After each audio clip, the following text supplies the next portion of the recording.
What if I told you that history's most cunning political strategist accidentally uncovered the secret behind divine silence? What if the greatest power move ever discovered wasn't about force, manipulation, or aggression, but about knowing exactly when not to act? Picture this. It's 1513, Florence, Italy.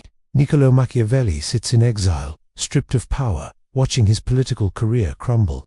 But in this moment of defeat, he's penning words that would forever revolutionize our understanding of power and strategy. The irony is staggering.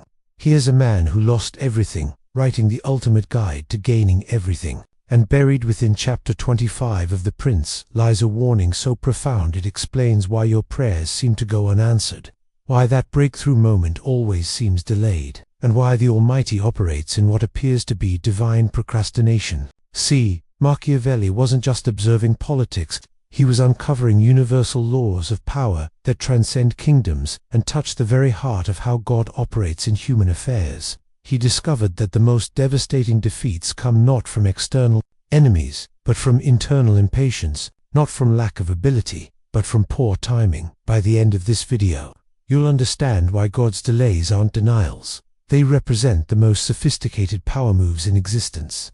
You'll discover why every prayer that feels unanswered is actually being answered in the most strategic way possible. And more importantly, you'll learn how to apply this ancient strategic wisdom to transform your career, relationships, and life decisions, starting today. Because what Machiavelli discovered about premature power plays explains why kings fall, empires crumble, businesses fail, relationships implode, and prayers get answered in God's timing, not yours. This isn't just ancient philosophy. This is the operating system of divine strategy. Let's dive into this journey of discovery that connects Renaissance political strategy with divine wisdom, revealing principles that can completely revolutionize how you view timing, opportunity, and the very nature of power itself. The fatal mistake of the powerful. Picture this scene.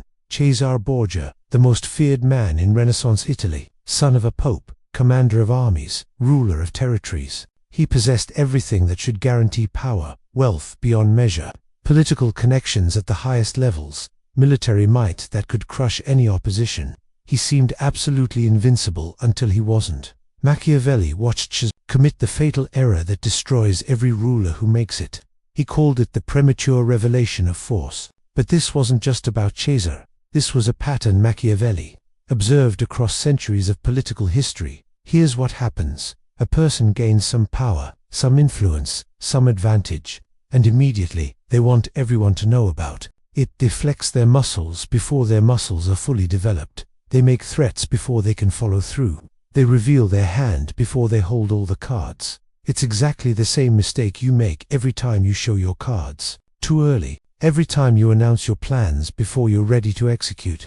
Every time you demand recognition before you've earned undeniable respect. Here's what Machiavelli wrote, and listen carefully, because this changes everything. He who neglects what is done for what ought to be done, sooner effects his ruin than his preservation. Translation: the moment you act based on what you think should happen, instead of what is actually happening, you've signed your own defeat. The moment you prioritize your desires over reality, you've chosen destruction over success. But Mac discovered something even more dangerous than acting too early. He discovered that the greatest rulers, those who built empires lasting centuries, those whose names are still spoken with reverence today, all had one thing in common. They mastered the art of strategic waiting. Augustus Caesar didn't seize power immediately after Julius Caesar's death. He waited, built alliances, let his enemies destroy each other, and then moved when victory was inevitable. Elizabeth didn't rush into marriage or war. She waited, calculated, and struck at precisely the right moments to build England into a world power. Notice this pattern. Failed rulers always made the same mistake. They confused urgency with importance. They mistook their desire for action with the right time for action. They let their emotions dictate their timing, instead of letting strategic wisdom guide their moves. But the successful ones understood something profound about power. Whoever controls the timing controls the outcome. They realized that premature action isn't boldness, it's stupidity disguised as courage. That's when it hit me. What if God operates according to these same Machiavellian principles? What if divine timing follows the same strategic laws that build empires and topple kingdoms? Biblical patterns of divine timing. Asterisk, think about it. Every major biblical figure faced the same exact pattern. A promise followed by decades of silence. A calling followed by years of preparation. A vision followed by seasons of waiting that would break lesser men. Abraham receives the promise of a son at 75. Isaac is born when he's 100. 25 years of waiting. A quarter century of wondering if God forgot his promise. Can you imagine? Year after year, Sarah's womb remaining closed while Abraham's hope slowly died and was resurrected again and again. Moses is called to leadership at 40, then spends the next 40 years in the wilderness before he's ready. 40 years. That's longer than most people's entire careers. Imagine thinking you've found your purpose, then spending 4 decades in obscurity, wondering if you misheard God's voice. David is anointed king as a teenager, but doesn't take the throne until he's 30. 15 years of running from Saul, living in caves, wondering if the prophet Samuel made a mistake. 15 years of having the oil on his head, but no crown on his brow. Joseph receives dreams of ruling at 17, then spends the next 13 years as a slave and prisoner before those dreams become reality. 13 years of false accusations, forgotten promises, and shattered expectations. Jesus himself, 30 years of preparation for 3 years of ministry. The Son of God spent 90% of his earthly life in obscurity, learning carpentry while carrying the weight of humanity's salvation. What if this isn't divine procrastination? What if this is divine strategy operating at the highest level? What if God understands something about timing that we've completely missed? Let me show you what I mean through David's story. David could have killed Saul twice. He had the opportunity when Saul was vulnerable in the cave. He had the justification. Saul was trying to murder him. He had the encouragement from his men who said, "This is the day the Lord has delivered your enemy into your hands." But David didn't just refuse to kill Saul, he wouldn't even let his men do it. Why? Because David understood something that Machiavelli would write about 1,500 years later. Premature power plays don't just fail. They destroy your credibility for when the real moment arrives. Think about it strategically. If David had killed Saul, what would have happened? He would have been seen as a usurper, a murderer, a throne stealer who eliminated the anointed king. The people would never have fully accepted him. His reign would have been built on violence and suspicion. Instead, David waited. He endured years of persecution, humiliation, and exile. He let Saul's own poor decisions destroy Saul's credibility. He waited until the kingdom was so desperate for good leadership that they begged him to take power. That's not passivity. That's strategic genius operating at the highest level. And here's what's beautiful. God was building something in David during those running for his life years that no crown could teach him. Character that could handle absolute power without being corrupted by it. Wisdom that came from suffering. Leadership skills forged in the furnace of adversity. Machiavelli wrote, "It is better to be feared than loved, but both are difficult to achieve together." But David achieved both. How? Because he earned his position through strategic patience, not political maneuvering. When he finally became king, it was inevitable, not forced. So when you're praying for that breakthrough, that promotion, that relationship, that financial blessing, that business opportunity, that healing, that restoration, and God seems silent, what if he's not ignoring you? What if he's applying the most sophisticated timing strategy in existence? What if he's waiting because showing up too early would actually hurt you rather than help you? The Machiavellian principles of divine timing. Asterisk, let me break down the Machiavellian principles that govern divine timing, because understanding this will fundamentally change how you pray, how you plan, how you pursue your goals, and how you interpret God's seeming silence. First principle, complete intelligence gathering. Machiavelli said, never act until you have complete intelligence about your enemies, your allies, the terrain, and the consequences. This wasn't just military strategy, this was life strategy. God doesn't answer your prayer for marriage until he knows not just who you think you want to marry, but who you actually need to marry for your highest good. He sees the person you'll become in 10 years. He knows what kind of partner that future version of you will need. He's not withholding love from you, he's protecting you from settling for less than his best. Asterisk. God doesn't open the business opportunity until he knows the market conditions, the economic climate, your skill level, your character development, and 1,000 other variables that will determine whether you succeed or fail catastrophically. Know someone who prayed for 3 years to leave their corporate job. 3 whole years of feeling trapped, undervalued, desperate for change. They thought God wasn't listening. They wondered if they lacked faith. Then 2020 hit. Their company downsized. They got a severance package that funded their transition, and immediately landed their dream job at a startup that doubled their salary and gave them equity. God wasn't late. He was perfectly positioned. He knew that pandemic was coming. He knew their company would downsize. He knew the startup would be looking for exactly their skill set. What looked like delay was actually divine orchestration at the highest level. Second principle: opposition, exhaustion. Machiavelli taught that sometimes the best strategy is to let your enemies defeat themselves through their own impatience and poor decisions. God often waits until your opposition runs out of steam, resources, or credibility. Remember the Israelites at the Red Sea. They could have fought Pharaoh's army and maybe won. They outnumbered the Egyptians significantly. But God waited until they were completely trapped with nowhere to run, no weapons to fight with, no options left. Why? Because God wasn't just trying to save them. He was trying to demonstrate His power so completely that the story would still be told 3,000 years later. He was establishing His reputation not just with Israel, but with every nation that would hear this story for millennia. Sometimes God lets your enemies build their confidence, exhaust their resources, and reveal their true character before He moves. He lets opposition overplay their hand so completely that when He finally acts, there's no question about who deserves the victory. Third principle: character preparation.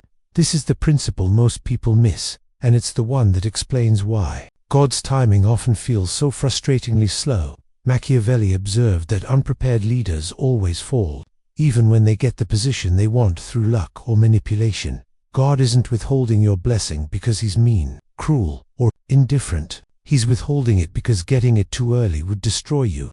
The person you are today might not be able to handle the life, the success, the influence, or the responsibility you're praying for tomorrow. Think about it. What would have happened if David had become king immediately after his anointing?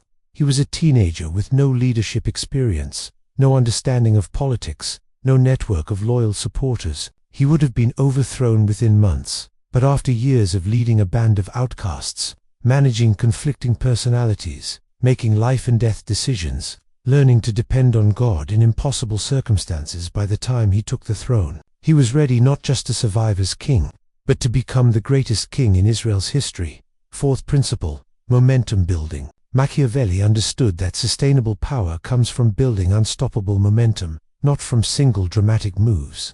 God often works the same way, building momentum in your life through small, seemingly insignificant steps that compound over time. That's why your breakthrough might not come as one big moment, but as a series of small victories that suddenly reach a tipping point where everything changes at once. Recognizing premature power plays in your life. But here's where most people mess this up completely. They don't recognize when they're making premature power plays in their own lives. They think they're being faithful, ambitious, or proactive when they're actually sabotaging their own success. Let me give you some examples that will probably hit close to home. You've been at your job for 6 months, and you're already asking for a promotion. You think you deserve it because you have the skills, because you're working hard, because you see opportunities for improvement. But you haven't built the relationships, you haven't proven your value over multiple seasons. You haven't demonstrated that you can handle pressure, conflict, or setbacks. Machiavelli would say, you're revealing your ambition before establishing your competence. Your boss isn't saying no because they don't like you or don't recognize your talent. They're saying no because you haven't made yourself indispensable yet. You haven't become so valuable that losing you would hurt them more than promoting you would benefit them.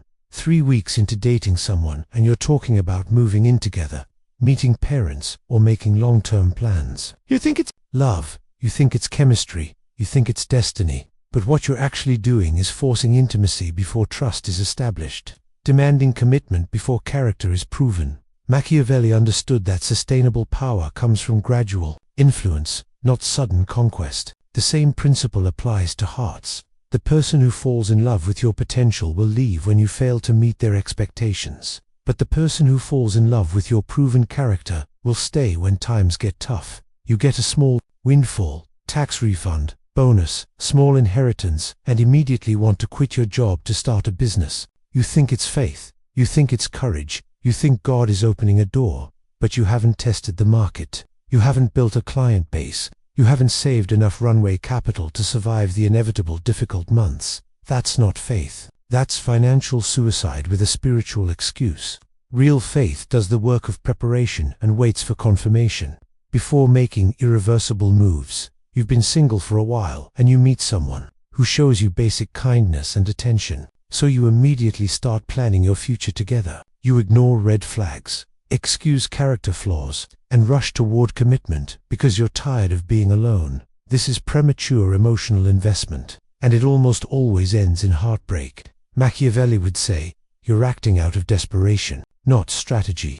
Desperation makes terrible decisions that strong people have to spend years undoing. Look, I'm not saying don't take risks. I'm not saying wait until everything is perfect. That day will never come. I'm saying take calculated risks at the right time with the right preparation and the right motivations. The strategic framework for perfect timing. So how do you apply Machiavellian timing to your actual life? How do you know when to wait and when to act? How do you distinguish between divine delay and divine denial?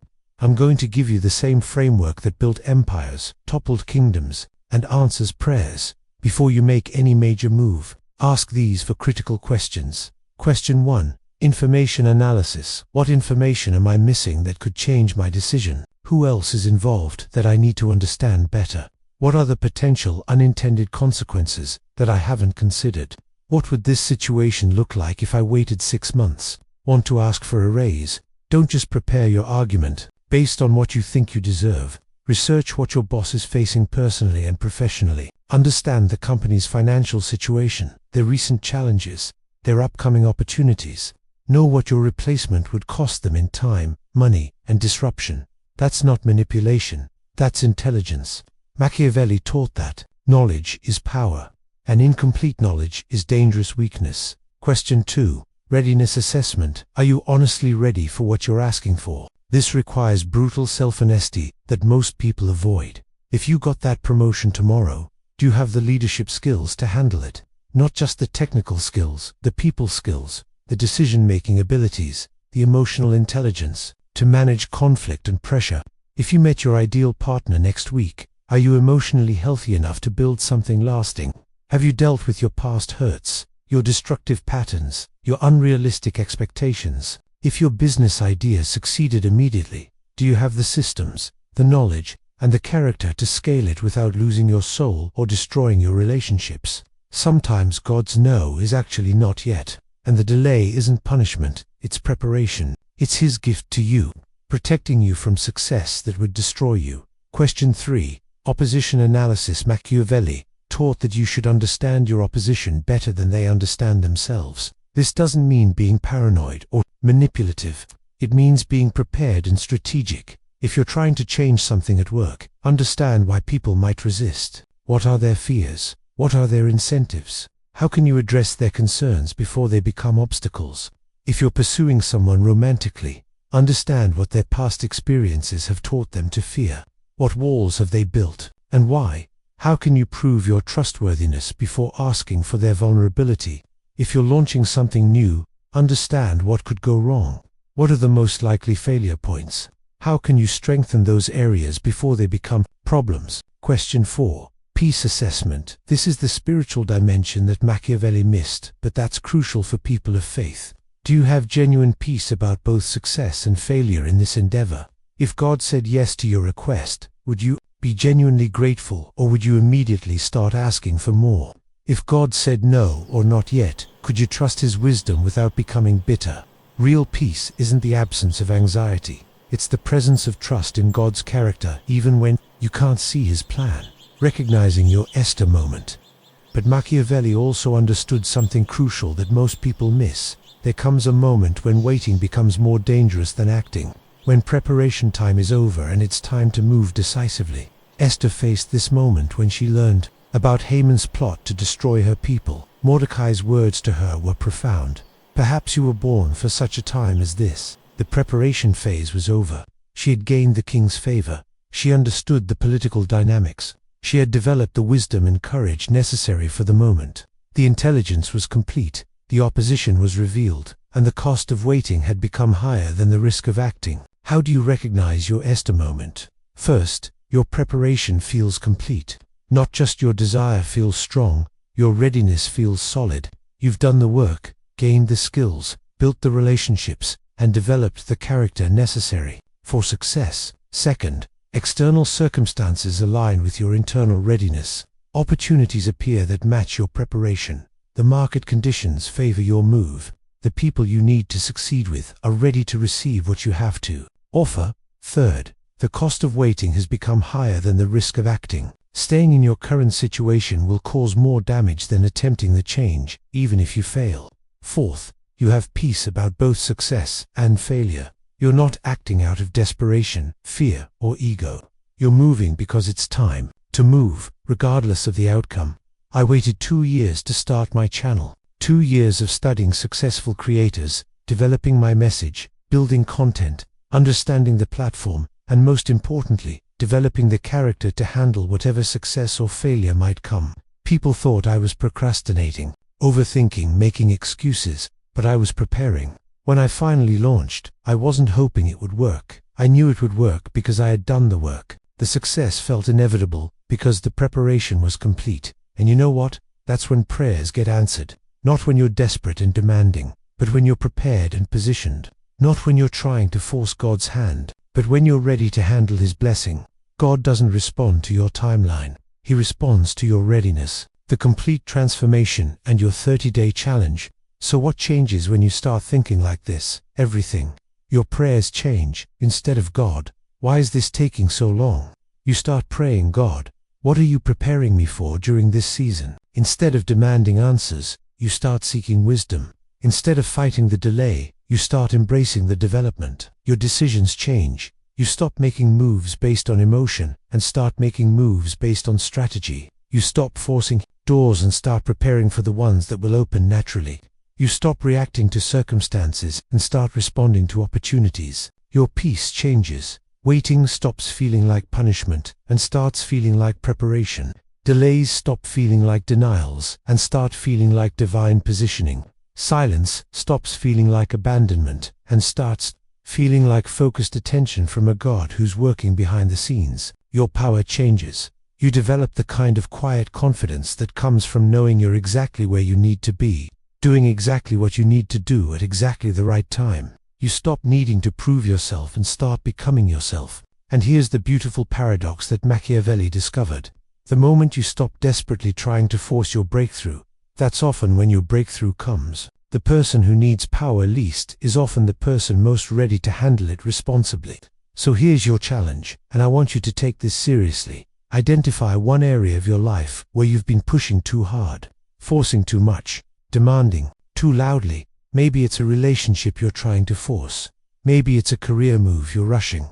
Maybe it's a prayer you've been demanding God answer on your timeline. For the next 30 days, I want you to shift from pushing to preparing. Ask yourself daily, what skills can I develop during this waiting period? What character issues can I address? What strategic advantages can I build? How can I position myself for when the right time comes?